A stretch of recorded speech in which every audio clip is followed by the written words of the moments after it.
dalam surat Al-Baqarah ayat 187, fal'ana bashiruhunna wabtagu ma kataballahu lakum. Sekarang gaulilah ya istri-istrimu, wabtagu ma kataballahu lakum, dan cari apa yang Allah tetapkan untuk kalian, yaitu anak.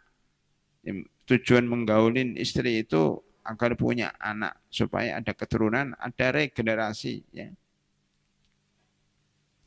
Itu namanya basyir, dari kata mubasyarah. Sampai mubasyarah itu ya dari kata basyar ya, kulit ketemu kulit ya, mubasyarah.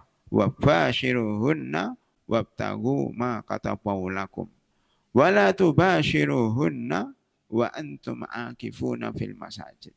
Janganlah kalian menggaulinya menggunakan kata basyir, wala tubasyiruhunna.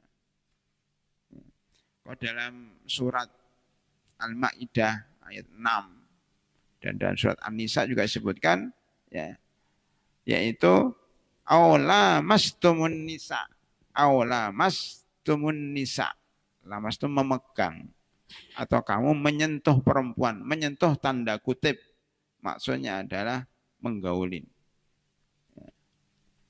Itu aula mastumun nisa. Itu salah satu yang batalkan wudu menurut madhab Syafi'i. Maksudnya menyentuh itu menyentuh biasa, kulit dengan kulit. Tapi kalau madhab lain menyentuh maksudnya al-jima, berhubungan. Jadi kadang istilah itu menjadi problem di kalangan para ulama. Maksudnya apa? Karena kiasan, tidak sorohatan, ya, tidak terus terang, hanya sindiran. Kalau di sini mubasyarah. Tentunya dalam apa namanya, dalam surat lain Al-Baqarah, semuanya ya sekitar ayat ya tentang tolak ya, ayat 234, 235, 236. La junaha alaikum in talaqtumun nisaa ma lam tamassuhun au tufridu lahunna au tafridu lahunna faridah. Maka tidak ada kewajiban bagi kalian jika kalian mencerai istri kalian yang belum kalian sentuh. Sentuh di sini, sentuh tanda kutip, yaitu belum kalian gaulin. Yang menarik mungkin nanti perlu dipelajarin itu apa bedanya massun walamsun wa mubasyaratun. Ada 3 ya. Kadang jima itu menggunakan kata massun min qabli an tamassuhunna dalam soal Baqarah itu 235 236 ya, atau kadang menggunakan ya kata lamastumun nisa, atau kadang menggunakan mubasyarah. Yang menarik dalam Al-Baqarah 235, 235, 236, 237, 24 ya, 24. Maaf 235, 236, 237 ya, menyebutkan di situ wala tuwa'iduhunna sirran illa an taqulu qaulan ma'rufa. Wala tuwa'iduhunna sirran, janganlah engkau menjanjikan suatu perjanjian rahasia. Sirran ditafsirkan oleh Imam Syafi'i, sirran dalam soal Baqarah 235 adalah al-jima'. Kemudian beliau mengambil apa namanya suatu contoh. Ini dipasang tapi nggak nyala. Mengambil suatu contoh dari syair jahiliyah. Jadi syair jahiliyah itu dipakai sebagai dalil bahasa Arab di dalam memahami bahasa Al-Quran. Salah satunya di dalam soal Baqarah 235. Wala tuwa'iduhunna sirran ay al-jima'. Janganlah engkau ketika orang dicerai, wala junaha alaikum fi ma'arradtum bihi min hitbatin nisa au aqnantum fi anfusikum alimawla annakum satadhkurunahunna walakin la tuwa'iduhunna sirran illa an taqulu qawlan ma'rufa. Kata Imam Syafi'i, la tuwa'idunna sirran adalah apa? Oh, itu kan. Tetapi janganlah engkau membuat, jadi kalau diartikan wala junaha alaikum fi ma'aradtum bi min hitbatin nisa, tidak apa-apa bagi kalian untuk ta'rid, menyindir bagi orang yang masih di dalam masa iddah. Ini ada perempuan ditinggal mati oleh suaminya, ya, walladzina yatawaffawna minkum wa yadhuruna azwajan ya yatarabbasna bi anfusihinna arba'ata asyhurin wa asyra, kan gitu. Fa idza balagna ajalahunna fala junaha 'alaikum fima fa'alna fi anfusihinna bil ma'ruf wa wallahu bima ta'maluna khabir. Kemudian baru apa? Wala junaha 'alaikum fima aradtum bi min hitbatin nisa. Tidak apa-apa orang yang ditinggal mati suaminya itu walaupun belum 4 bulan 10 hari, kamu sindir-sindir, wah kamu itu orangnya cantik semuanya. Tapi maksudnya dalam hati, saya mau lamar kamu gitu. Tapi tidak terus terang. Oh aknantum fi anfusikum kinayah. Ya. Atau kamu batin ya dalam hatimu. Walakin tetapi la tuwa'iduhunna sirran. Janganlah kalian kemudian menjanjikan dia bertemu di suatu tempat untuk melakukan hubungan badan padahal belum jadi istrinya. Walakin la tuwa'iduna sirran. Nah, Imam Syafi'i kemudian menukil sebuah syair dalam bahasa Arab, za'amatil basmatu anni kabirtu wala uhsinu sirra amsali. Wala uhsinu sirra amsali. Apa artinya? Basmah. Basmah itu seorang perempuan. Itu menganggap bahwa saya sudah lanjut usia. Ini kabirtu. Wala uhsinu sirra amsali. Dan saya tidak sanggup, tidak mahir sirran amsali. Seperti saya ini enggak bisa lagi melakukan hubungan suami istri. Nah, sirran di situ, menurut syair jahiliyah, sirran berarti aljima. Makanya kemudian ditafsirkan wala tuwa'iduhunna sirran, yaitu wala tuwa'iduna aljima. Jadi sini menjadi 4. Ya. Menjadi 4 istilah yang digunakan, istilah Al-Quran yang maknanya al-jima. Yang maknanya hubungan suami istri. Apa pertama? Pertama adalah sirron. Surah Al-Baqarah 235. Kemudian masun min qabli antamasuhunna, surah Al-Baqarah 236. Kemudian awla mastumunisa al-Maidah ayat 6 atau mubasyarah surat Al-Baqarah 187. Ada yang bisa ngulangi? Nah, itu pada rahimakumullah sebagai tambahan ya, mubasyarah. Ya. Mubasyarah itu artinya berhubungan suami istri. Ya. Kalau di sini ya di sini pada rahimakumullah disebutkan walwat wa amdan fil farji, nanti akan kita sebutkan ya, tambah satu lagi tapi enggak ada dalam Al-Quran, al-wat'u, jadi ada 6 berarti.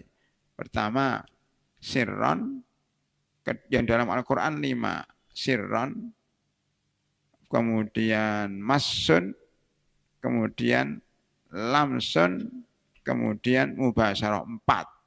Ditambah satu di sini al-wad'u, enggak ada dalam Al-Quran. Al-wad'u amdan fil farji. Al-wad'u maknanya menginjak. fi ayyi ardin tata, ya, di mana kamu menginjakkan kakimu, fa anta mas'ulun bi islamihi, maka kamu bertanggung jawab terhadap keislamannya. Wat'u, ya. Kemudian dipakai untuk memaknai hubungan suami istri. Al-wat'u amdan fil farji, menggaulin ya perempuan fil farji pada alat kelaminnya, wal wat'u amdan fil farji. Fala yuftiru shaimu bil jima' nasiyan, maka tidak batal puasa orang yang melakukan hubungan suami istri dia lupa. Kok bisa lupa? Suaminya lupa, istrinya pura-pura lupa. Atau kedua-duanya lupa. Jadi kadang-kadang ahli fikih itu terlalu jauh berangan-angannya. Masa sih dua-duanya lupa? Atau memang sudah kesepakatan? Wasadis yang keenam, saya percepat saja. Al-inzalu. Al-inzal dari kata nazala. Anzala. Nazala turun. Anzala menurunkan. Inzal ya itu turun. Dari masdar dari anzala. Dia menurunkan maka turun. Apa turun? Turun itu istilah khusus, makanya kalau orang tidak tahu bahasa Arab dan tidak tahu istilah fikih, dia akan salah di dalam menerjemahkan fikih. Jadi kalau ada adik-adik mau menerjemahkan buku-buku bahasa Arab ke bahasa Indonesia, Anda harus paham dulu. Anda mau menerjemahkan buku apa? Kalau buku fikih harus paham istilah fikih.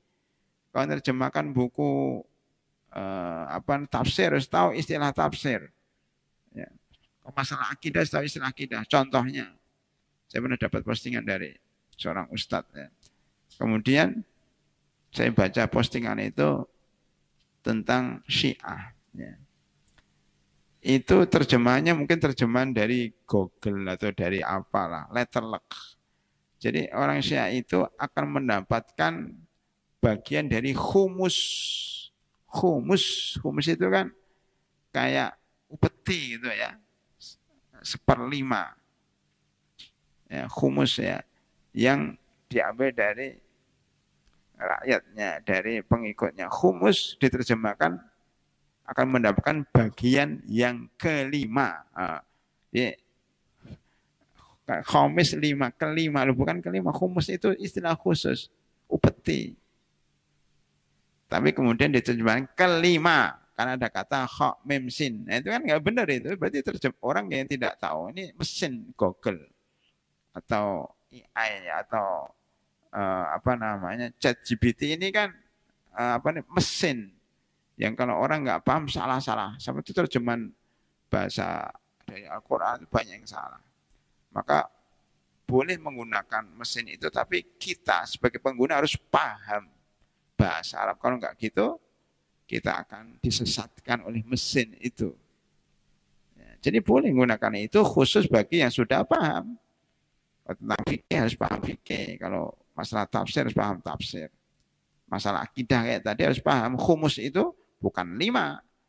Ya, tapi adalah upeti atau jinza atau semacam uang yang dikumpulkan dari pengikutnya.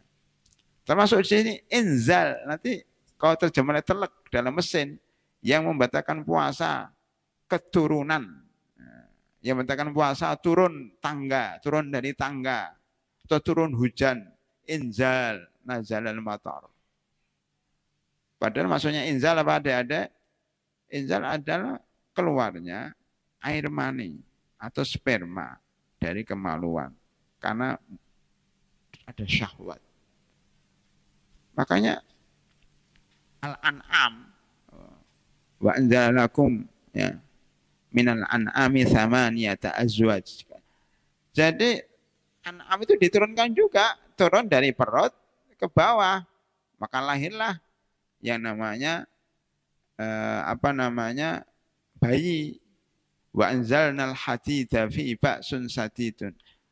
besi juga turun. Ya. Turun itu maksudnya besi itu sebenarnya dari langit atau dia itu pecahan dari bumi, maka dari atas menjadi batu. Atau besi itu diambil dari unsur-unsur yang ada di gunung yang di atas, sehingga kalau diambil jadi zat besi atau besi. Nah, itu kata-kata inzal. Jadi pemilihan diksi dalam Al-Quran itu kadang-kadang mempunyai, nah, itu menunjukkan bahwa air mata itu keluar dari atas ke bawah. Inzal, khuruj, keluar air mani. Huwa khurujul mani. Kalau di sini huwa khurujul mani. Bisa dipahami ya. An mubasyaratin. An mubasyaratin karena mubasyarah. Di sini mubasyarah bisa dimaknai jima sebagaimana dalam Al-Qur'an surah Al-Baqarah 187, wala tubasyirhunna wa antum akifuna fil masajid, bisa dimaknai berjumbu, pegang-pegangan, mubasyarah. Sebagai dipahami oleh Imam Syafi'i, megang ya, ola mastumunisa, memegang kulit perempuan. Megang ini pada hadirin dibagi. Kalau megang pakai tangan, megang dengan telapak tangan dalam dan megang dengan telapak tangan luar. Ini fuqaha zaman dahulu sudah paham beda antara saraf yang ada dalam telapak tangan dalam dan saraf dalam telapak luar. Makanya beberapa ulama mengatakan salah satu yang membatalkan wudhu menurut mazhab Syafi'i, ya ini alaihissalamnya sudah hafal ya, wa massul farji bibatinil kaffaini. Salah satu yang membatalkan wudhu adalah memegang kemaluan bibatinil kaffaini dengan telapak tangan bagian dalam. Jadi megang kemaluan pakai telapak tangan dalam. Berarti kalau megangnya pakai telapak tangan luar, enggak batal. Kenapa? Beda rasanya. Kan gitu. Sarafnya beda. Itu ulama yang mendahulu itu udah paham itu. Walaupun itu mestinya kedokteran ya, kedokteran. Nah, di sini kemudian diterangkan an mubasyaratin. Keluar mananya itu yang membatalkan puasa itu karena bersentuhan. Tapi enggak dirinci, bersentuhan baik bersentuhan tangan, ya tangan dengan tangan, tangan dengan kaki, tangan dengan kepala, ya kepala dengan kepala, kaki dengan kaki. Pokoknya bersentuhan antara kulit dengan kulit. Maka di sini, loh Ustadz, sebelumnya kan sudah disebutkan al-wad wa amdan fil farji. Nomor 5 apa yang membatalkan puasa? Melakukan hubungan suami istri, ya, yaitu hubungan suami istri yang benar, yaitu jima fil farji. Itu membatalkan puasa. Walaupun tidak inzal. Halo? Walaupun tidak inzal. Ini yang paham, yang sudah keluarga saja. Yang enggak keluarga enggak paham. Walaupun tidak inzal, itu batal. Titik 1 selesai nih. Yang keenam bedanya apa Ustaz? Yang keenam ini tidak hubungan suami istri. Pacaran. Pegang-pegangan. Tapi kemudian khurujul mani. Muba'an mubasyaratin. Keluar mani karena mubasyarah, karena berjumbu. Di sini enggak jima. Bila jima'in, tanpa jima. Nah, gitu kan, bila jima'in, tanpa jima. Bila jima, pacaran itu ada 2. Bila jima'in, tidak jima, berjumbu. Muharraman, atau ghairu muharram. Pacaran yang syar'i dan pacaran yang tidak syar'i. Sudah ada para ulama dulu. Orang baru menemukan bagaimana cara pacaran, enaknya pacaran secara syar'i. Pacaran secara syar'i itu pacaran setelah menikah. Oh, itu pahala. Setiap kata-kata itu berpahala. Setiap tulisan ya, atau setiap simbol love, I love you, itu pahala. Ya. Tapi kalau belum nikah, dosa. Nah, itu enaknya kalau sudah menikah. Atau mau pakai kata apa saja.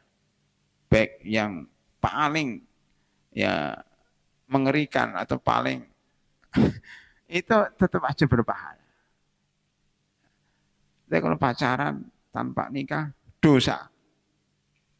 Nah, bedanya di situ. Maka di sini disebutkan wa khurujul mani an mubasyaratin bila jima'in. Itu baca di situ ada muharraman au ghairu muharraman. Muharraman itu pacaran yang haram, sentuhan bercumbu yang haram. Kalau pacaran atau contoh sesuatu yang haram itu di sini disebutkan ka ikhraji biyadihi. Ka ikhraji biyadihi. Apa itu maksudnya? Seperti dia mengeluarkan air mani dengan tangannya. Bahasanya sekarang itu onani. Jadi onani itu membatalkan puasa. Onani. Kalau dalam bahasa perempuannya masturbasi. Ya. Laki-laki onani, perempuan masturbasi. Ya masturbasi ya. Itu haram. Ya, membatalkan puasa. Pertanyaannya, apa Ustadz dalil bahwa onani mengeluarkan mani menggairahkan syahwat dengan tangannya sendiri? Ya. Dalilnya ada surat Al-Mu'minun. Walladzina hum li furujihim hafidun illa ala azwajihim aw ma malakat aimanuhum fa innahum ghairu malumin faman ibtagha wara'a dzalika fa ulaika humul adun. Ciri orang-orang yang muflih ya adalah salah satunya ciri orang beriman qad aflahal mu'minun, salah satunya adalah orang-orang yang menjaga kemaluannya.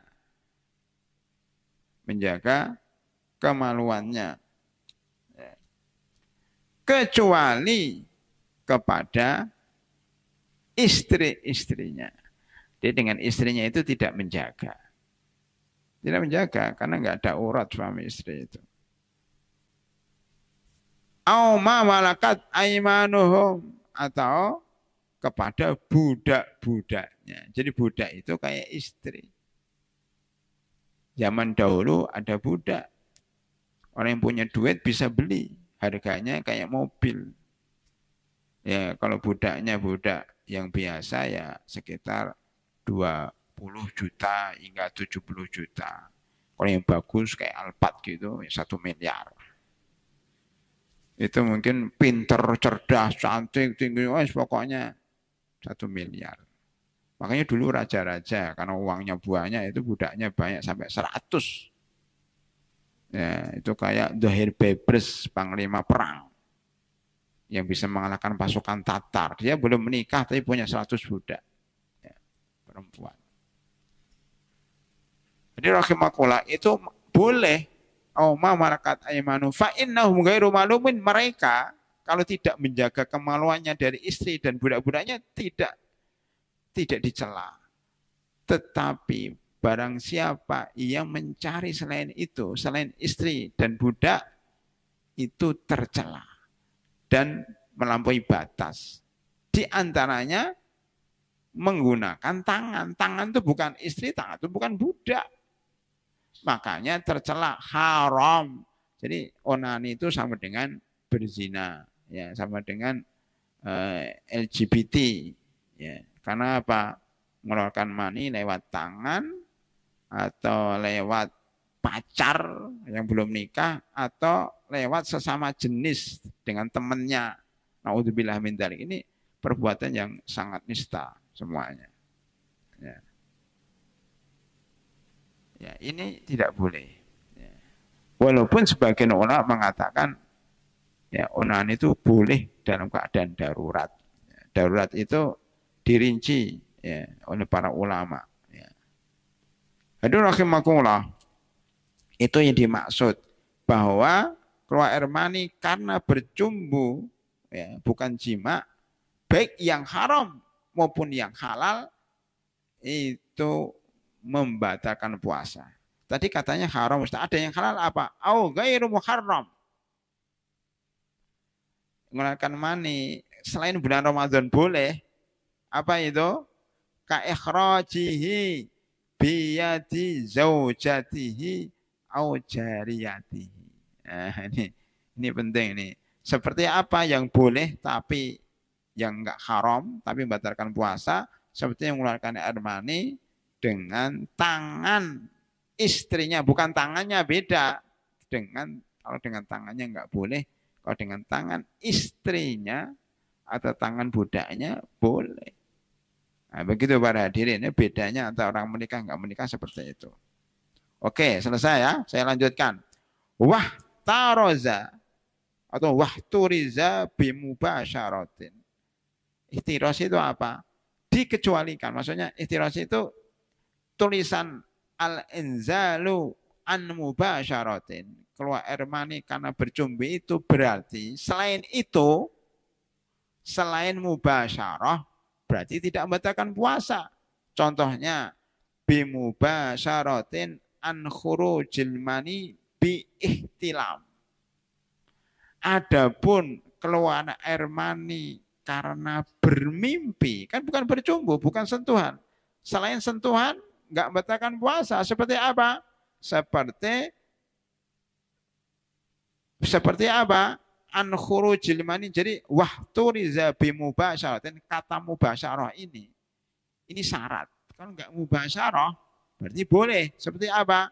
Khurujul mani bi ihtilamin. Keluar air mani karena bermimpi, tadi malam mimpi, atau siang hari ketika tertidur di masjid mimpi, atau pagi hari ini lagi ngikuti kajian ngantuk mimpi, bangun-bangun sudah basah celana saya. Itu enggak berdosa dan tidak membatalkan puasa. Kenapa? Mimpi itu kan sesuatu yang tidak bisa dikendalikan oleh diri kita sendiri. Dia datang sendiri gitu, mimpi ngapain gitu. Ya. Itu ya. Ini salah satu pentingnya kita membaca kitab tuh gini. Teliti banget para ulama itu. Ya. Mubasyarah aja dibagi dua. Bercumbu yang haram dan bercumbu atau sentuhan yang haram dan sentuhan yang halal. Sentuhan yang haram, sentuhan dengan tangan, atau sentuhan dengan pacar, atau sentuhan dengan sesama jenis, itu haram. Udah haram, batalkan puasa.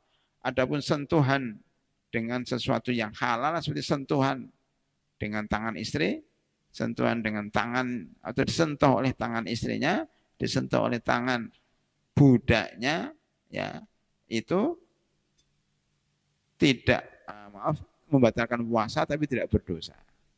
Adapun yang tidak membatalkan puasa adalah yang tidak sentuhan, tapi dia keluar mani, yaitu apa? Bermimpi. Yang kedua apa? Fala iftar bihi jazman. Ini enggak dijelaskan. Mimpi atau melamun. Saya tambahkan mimpi atau melamun. Gitu ya. Dalam Kifayatul Ahya ditambah wahtaraza syekhu bil mubasyarati ya. Amma idza anzala bil fikri ya. Kalau dia mani itu keluar karena pikiran melamun ya. Melamun sesuatu yang membuat dia gejolak syahwatnya muncul dan keluar mani, seperti melihat film ya, tayangan yang tidak senonoh atau film porno, akhirnya dia keluar, itu tidak membatalkan puasa. Karena apa? Karena tidak bersentuhan. Melihat pikiran tertidur mimpi. Idza anzalal bil fikri awil ihtilami, maka bila wala khilaf annahu la yuftir bidzalika. Nah, gitu. Gitu ya. Ini keterangan dari Fathul Qorib ditambah oleh Kifayatul Ahyar bil fikri. Kalau dalam Fathul Qorib enggak ada bil fikri. Ya, kita tambahkan ya khurujul mani bi ihtilamin au bil fikri, karena mimpi atau melamun. Mimpi itu dalam tidur, melamun itu dia tidak tidur, sadar. Fala iftara fi jasman, maka tidak membatalkan tegas secara tegas. Wasabe ila akhiril asra, adapun 7 sampai 10 disingkat lagi oleh mu'allif, wal haidhu wan nifasu wal jununu wariddatu. Itu semuanya menyebabkan batalnya puasa. Dipercepat. Beliau tidak mau menjelaskan secara panjang lebar 4 hal ini. Jadi kita ulangi, yang membatalkan puasa sebagaimana kita sebut kemarin ada 10.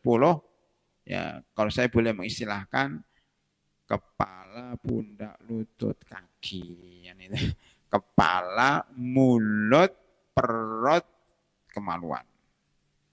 Ya, jima, ya, jima, keluar mani, mubasyaratin kan itu kan. Ini singkatnya. Kepala, mulut, perut, kemaluan. Kemaluan itu maksudnya menyuntikkan di dubur, menyuntikkan sesuatu, memasukkan lewat dubur atau lewat kubul. Ya, 2 kemaluan. Kemudian jima, kemudian keluar mani, kemudian haid, nifas, gila, murtad. Mudah dihafal. Nah, karena kalau orang jima, keluar mani, urutannya begitu. Kemudian dia berhenti haidnya, hamil, melahirkan kan. Haid, nifas, kemudian gila, dan murtad. 10. Selesai. Saya lanjutkan.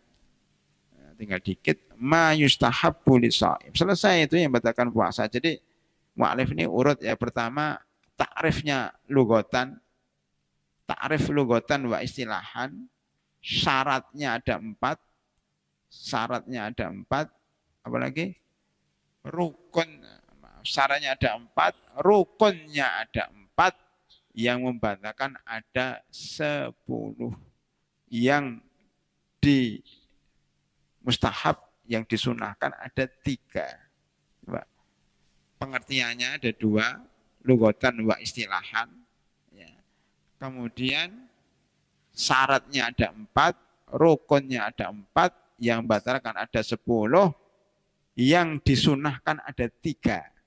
Jadi 2, 3, 3, 10, 3 lagi. 2, 4, 4, maaf, 2, 4, 4, 10, 3. 3-nya apa? Wa yustahabbu fis shaumi salah satu asya. Yang disunahkan bagi orang berpuasa 3 hal. Akaduha ta'jilul fitri, mempercepat berbuka.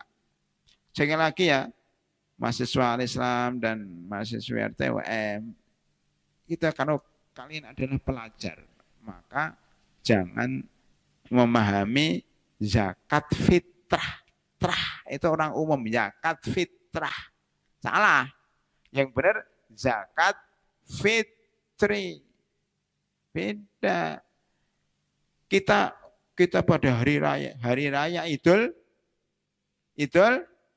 Fitri, bukan Idul Fitrah. Wah, kita kembali kepada fitrah. Ya, kembali kepada fitrah.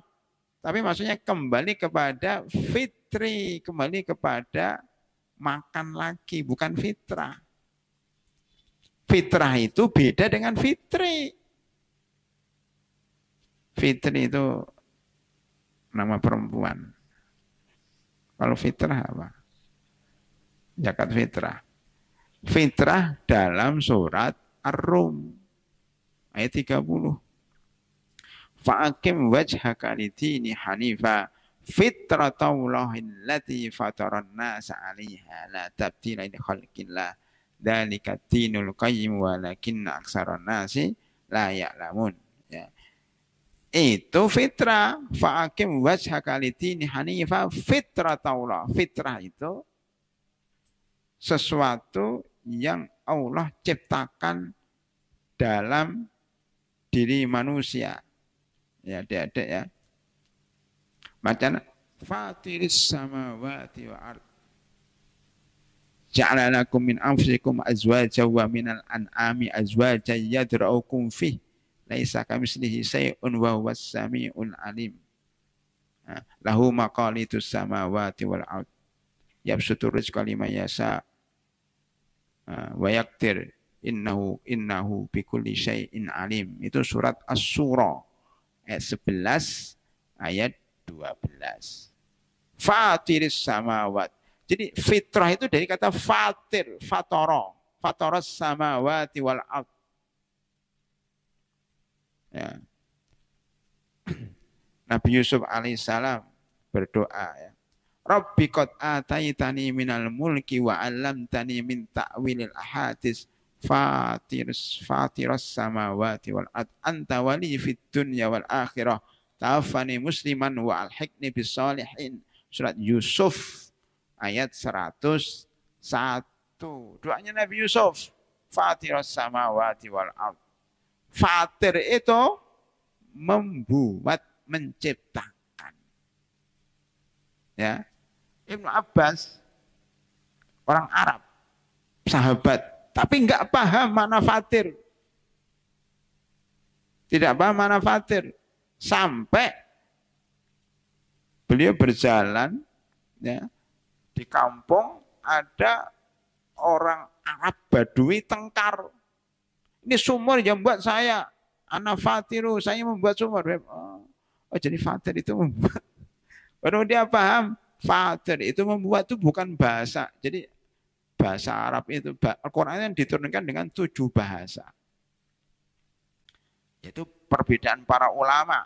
Salah satu maknanya bahasa itu ya, ini bahasa dia, gini loh, bahasa Sunda dengan bahasa Jawa, dengan bahasa Padang. Ya. Pisang. Nah, pisang itu beda. Ya kan? Gede. Ya, apa namanya? Ya gitulah. Ada beberapa yang maknanya itu beda, tapi kalimatnya sama. Ya kan ada begitu, dialek. Ya. Antara suku Quraisy atau suku Arab itu ada beberapa suku. Ya.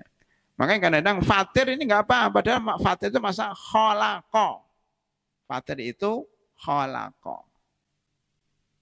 Cuman kalau fatir itu menciptakan sesuatu yang belum ada contoh sebelumnya. Berinovasi yang belum ada sebelumnya. Kalau kholako umum menciptakan, saya menciptakan laptop. Saya menciptakan mobil. Tapi kalau fatir, saya menciptakan sesuatu yang belum ada, yang menciptakan sebelum saya. Itu namanya fatir. Fatir samawati wal ard. Siapa ya sebelum Allah? Yang menciptakan langit dan bumi kan nggak ada. Bisa aja Allah berfirman khalaqas samawati wal ard. Kan kadang ada khalaqa. Ini pakai fatara. Nah, itu bedanya ya. Makanya kadang-kadang pada hadirin rahimakumullah, bahasa Arab itu sangat luas sekali. Ya. Tadi saya mau mengatakan apa di sini? Fitr dengan fitrah. Nah, fitrah itu dari kata fatoros sama. Jadi fitrah itu Allah menciptakan sesuatu dalam diri manusia. Saya senang makan, saya senang tidur, saya senang sesuatu yang indah. Ya, kalau laki-laki senang sama perempuan, perempuan senang sama laki-laki. Kalau terkena musibah kita, kalau kena dicubit sakit, dipukul sakit, itu fitrah. Ciptaan. Tapi kalau fitr makan. Maka di sini harus dibedakan zakat fitr, Idul Fitri zakat karena berbuka, Idul Fitri Aid karena berbuka, nggak ada fitrah di situ. Maka zakat fitrah itu salah kaprah, tetapi kemudian dijadikan bahasa Indonesia. Jadi bahasa Indonesianya zakat fitrah, tapi yang bahasa Arabnya zakat fitri. Ya, gitu ya. Jadi saya ulangi, wastahabbu fi shaumi salah satu asya takjilul fitri. Yang kedua, takhirus suhur. Takhirus sahur wa tarkul hujri minal kalam. Nanti kita terangkan besok, tapi singkatnya ada 3, mempercepat berbuka, mengakhirkan sahur, dan meninggalkan perkataan yang tidak senonoh. Tarko meninggalkan al-hujri, hujri itu maksudnya al-fukhsu. Itu ada di 1, 2, 3, 4 bait sesudahnya, minal kalam. Jadi meninggalkan perkataan yang jelek. Kayak kita misuh, kayak kita mencaci maki, mengeluarkan kosakata dari kebun binatang. Nah, itu kalau waktu puasa ditinggal. Itu ya para hadirin rahimakumullah. Saya kira cukup untuk pembacaan matan. Kita sampai ma yustahabbu lis-shaim. Nanti masuk ke al-ayyam allati yuhramu fiha shaum wa yukrahu. Ada 5 yang dimakruhkan untuk puasa. Saya ulangi. 2, 4, 10, 3, 5. Bisa dihitung ya. 3 yang disunahkan, 5 yang dimakruhkan. 3 yang disunahkan, 5 yang dimakruhkan untuk puasa. Apa itu?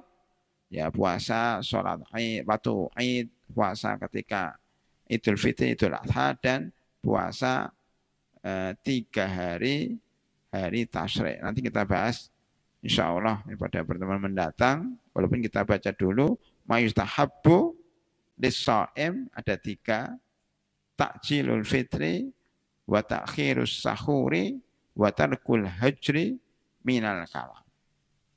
Baik, ada pertanyaan dari para hadirin? Bebas, biasanya mahasiswa ada tulisan. Dipersiapkanlah ya. Sambil menunggu. Silakan Ustaz.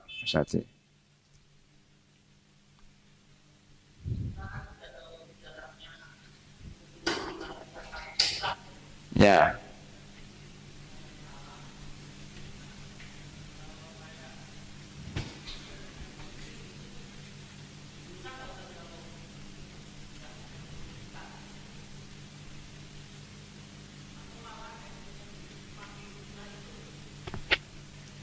Ya, baik. Istilah itu bukan wilayah syariah sebenarnya ya.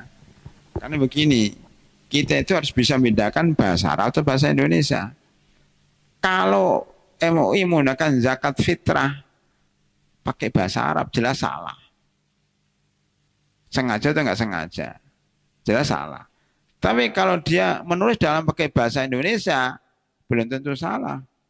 Karena rujukan bahasa Indonesia itu Kamus Besar Bahasa Indonesia KBBI.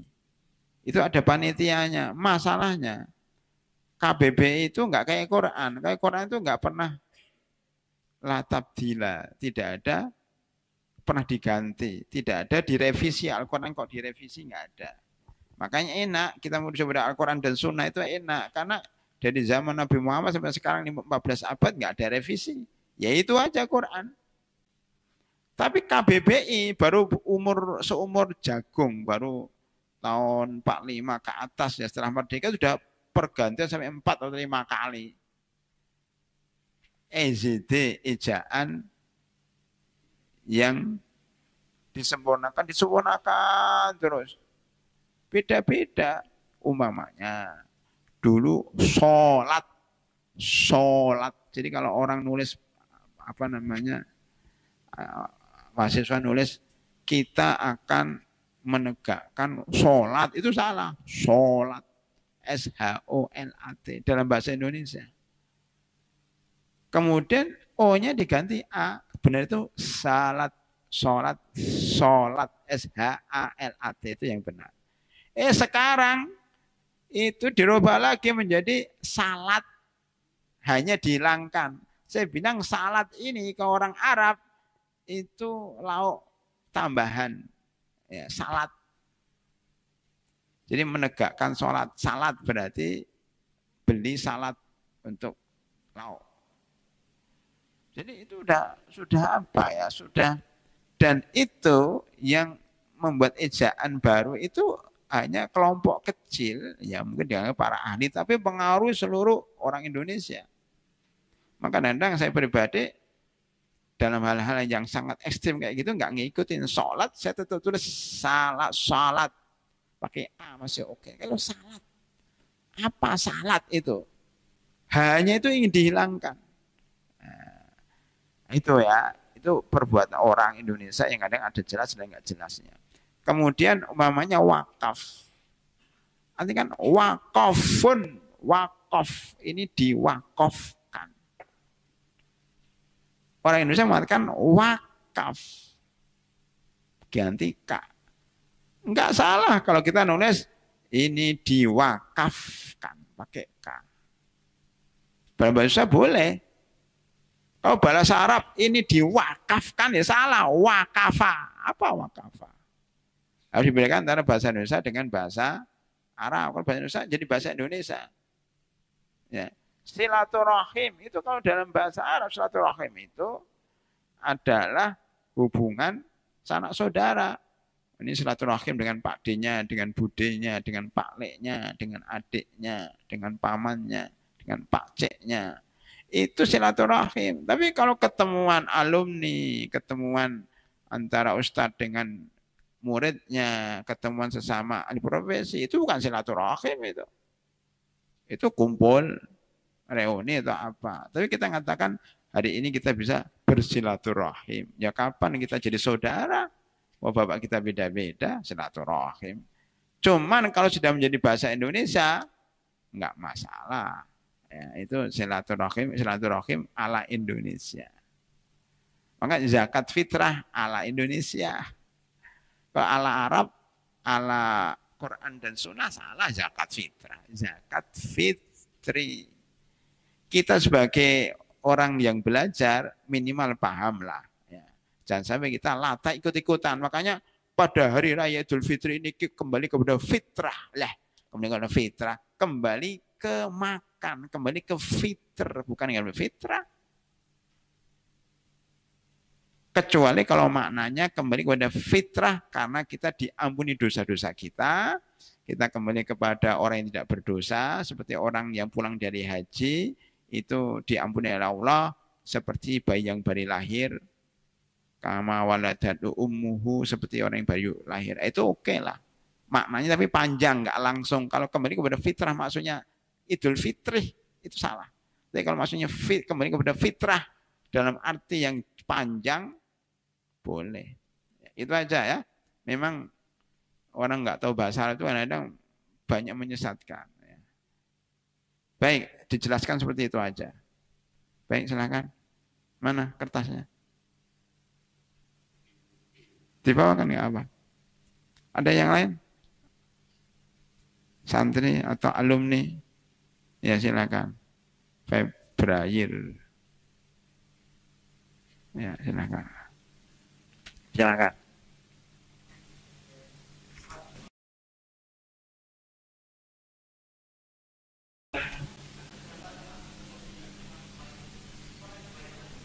Oh, cotton bud. Oh, tempat saya bilang. Berarti kan kolek-kolek. Boleh kalau menggunakan cotton bud, ya boleh, cuma menggunakan. Nggak usah cotton bud, pakai pulpen aja boleh.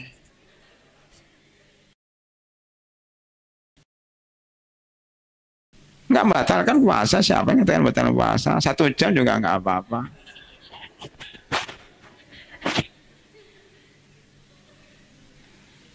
Bukan itu yang dimaksud. Maksudnya itu memasukkan air. Cerut. Nah, itu mungkin maksudnya. Cotton bud kan nggak masuk ke dalam telinga, masuk keluar lagi, masuk keluar lagi. Gini juga nggak apa-apa kan?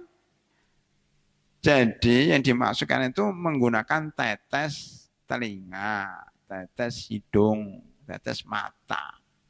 Itu yang khilaf. Ya kalau madzhab Syafi'i ini agak keras dia. Segala sesuatu yang masuk ke dalam perut atau kepala. Ya.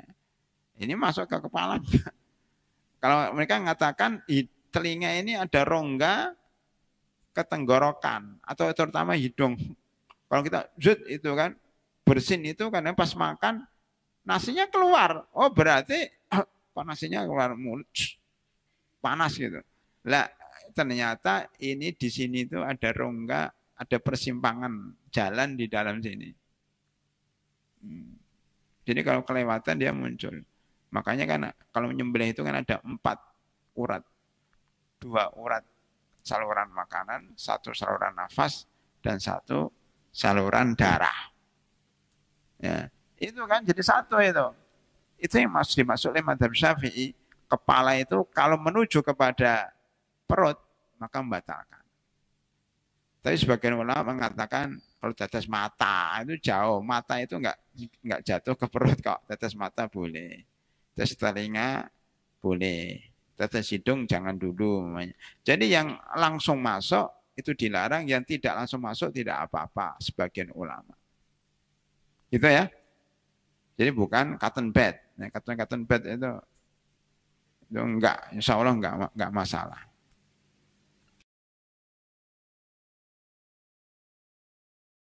Akupuntur ketika puasa. Akupuntur itu hanya nusuk, tidak ada cairan yang ada di dalam. Beda dengan suntik. Kalau suntik kan masuk, taruh ada cairan di sedot dulu masuk, masuk cairan. Kalau akupuntur nggak ada kan? Akupuntur ada jarum, tek, nah itu tidak membatalkan puasa karena dia tidak memasukkan zat. Bahkan suntik, yang menurut madzhab Syafi'i, suntik itu masuknya kalau disuntik lewat dubur. Kan dubur itu ada lubang. Nah, itu membatalkan puasa. Atau lewat kubul, baik ke perempuan maupun kubul lewat ke perempuan atau laki-laki. Itu kan ada lubangnya, masukkan sut. Nah, itu yang membatalkan puasa. Tapi kalau suntik biasa, suntik di urat, sebagian ulama mengatakan tidak. Itu ada itu, saya membaca itu, daftar suntikan yang membatalkan dan tidak membatalkan puasa dalam bahasa Arab. Disebutkan oleh sebagian ulama ada sekitar 15 macam suntikan. Sebagian besar membatalkan. Ya, yang tidak membatalkan hanya berapa bagian. Itu menurut ulama-ulama Saudi Arabia. Itu ada daftar suntikan yang membatalkan puasa dan suntikan yang tidak membatalkan puasa. Ya, tapi kalau yang lebih ringannya lagi, semua suntikan tidak membatalkan puasa. Ada yang makan seperti itu. Karena dia bukan makan. Bahkan karena ulama Mesir yang pernah saya tanya, suntikan infus itu sebagian ulama Saudi katakan puasa karena itu taghdiyah, masukkan gizi. Tapi ulama Mesir mengatakan tidak, karena itu bukan makanan. Ya, dia bukan makan lewat mulut, maka suntikan yang infus itu juga tidak membatalkan puasa. Tapi untuk jaga-jaga ya kita nggak usah infus ketika puasa karena ada sebagian yang mengatakan membatalkan puasa. Tapi kalau akupuntur jelas tidak membatalkan puasa. Apa hukumnya donor darah ketika puasa? Termasuk donor darah. Sebagian ulama mengatakan yang membatalkan puasa itu kalau memasukkan sesuatu. Kalau mengeluarkan sesuatu, Anda mengeluarkan air liur meludah, batal puasa enggak? Enggak kan? Menelan ludah, batalkan puasa enggak? Ini ludah ditelan. Batalkan puasa enggak? Ya iyalah, batalkan puasa, gimana enggak? Ludah dikeluarin, udah di sini dijilat lagi. Itu menjilat ludah, itu batalkan puasa. Jadi teorinya gini, sesuatu yang masih dalam dalam mulut kita, atau sekarang nelan ludah sebanyak-banyaknya, sampai kenyang pun nggak membatalkan puasa. Karena itu cairan di dalam. Nah, dalam mazhab Syafi'i lebih detail lagi, kalau mengeluarkan ludah sampai mulut sini, dijilatin lagi, masuk batal puasanya. Kan udah keluar dari mulut. Oke. Sampai detail ya. Tapi kalau keluar dijilat, jadi menjilat ludahnya sendiri itu membatalkan puasa. Karena udah keluar, itu sudah bukan ludah, bukan air liur, tapi jadi ludah. Maka menjilat ludah, memakan kembali itu membatalkan puasa. Ya. Kalau donor darah kan mengeluarkan, kecuali kalau menjilat darah, nah itu membatalkan puasa. Ini orang darahnya ada dimasukkan. Kalau mengeluarkan tidak membatalkan puasa. Itu menurut sebagian ulama tentunya dalam hal seperti ini khilaf. Cuma kita cenderung donor darah itu ngapain membatalkan puasa? Oh, dia mengeluarkan dan nggak ada syahwatnya lagi. Apa makna syahwat kan? Kalau donor darah Agus.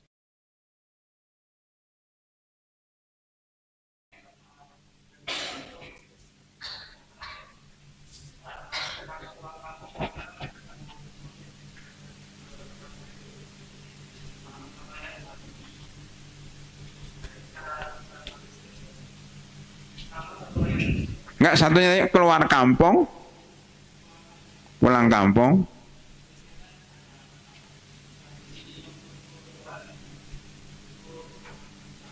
silaturahim, terus silaturahim, terus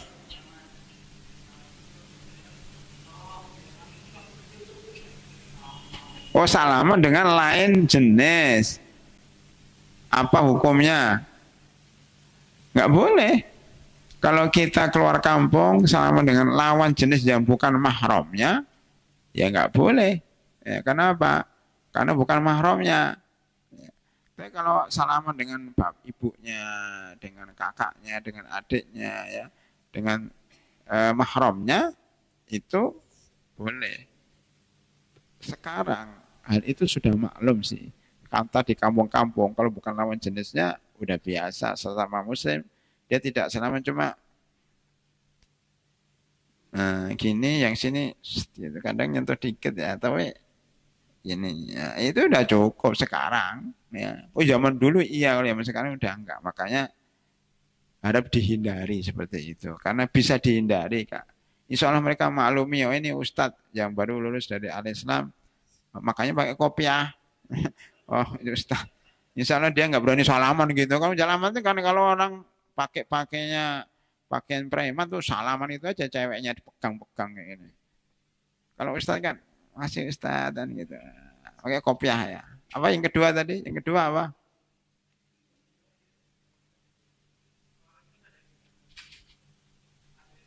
Ya.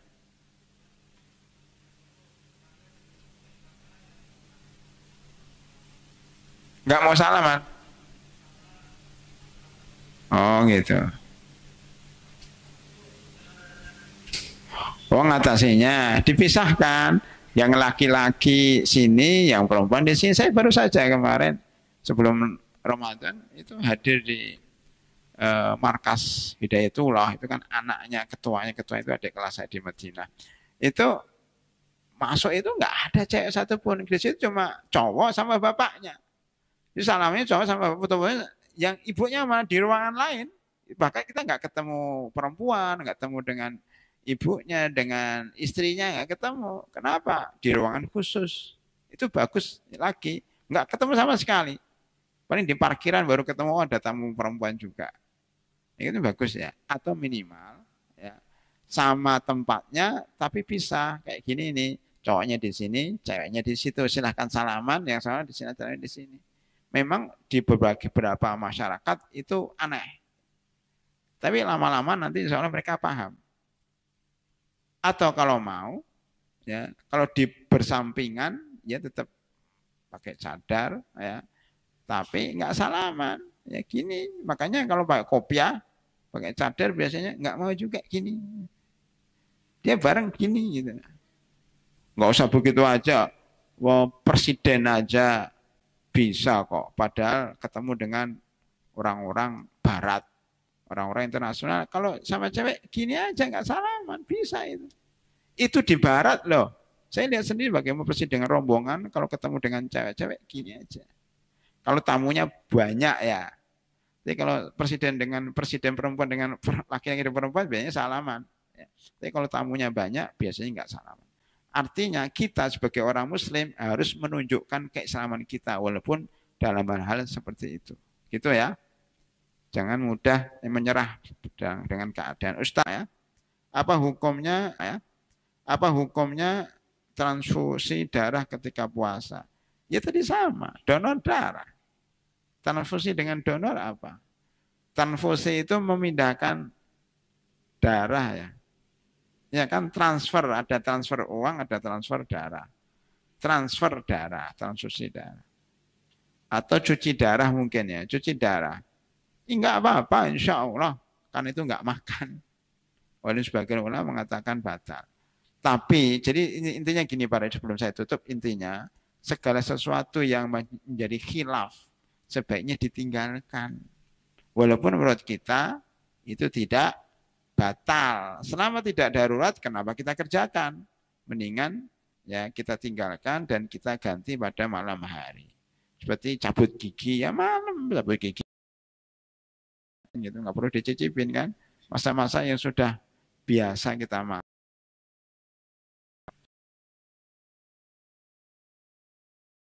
Hendaknya ditinggalkan walaupun itu tidak membatalkan puasa. Wallahu a'lam bishawab.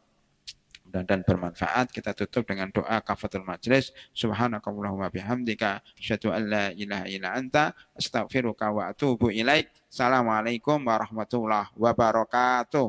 Karena itu kita harus mencoba berusaha untuk memahami kandungan Al-Quran. Ayat ini turun berkenaan dengan Sayyidah Aisyah. Pada dalam ayat yang lain Allah Subhanahu wa taala menyampaikan dengan tegas, khudhu. Abu Bakar As-Siddiq dakwah pada masa itu sebatas mengajak kebenaran yang tidak. Fata'allamna al-Qur'an wal ilma wal amal. Maka kami mempelajari dari Rasulullah SAW itu. Menjelaskan maksudnya karena dampak air bisa membuat orang itu terbunuh. Asyukru mabniun ala thalathati arkan.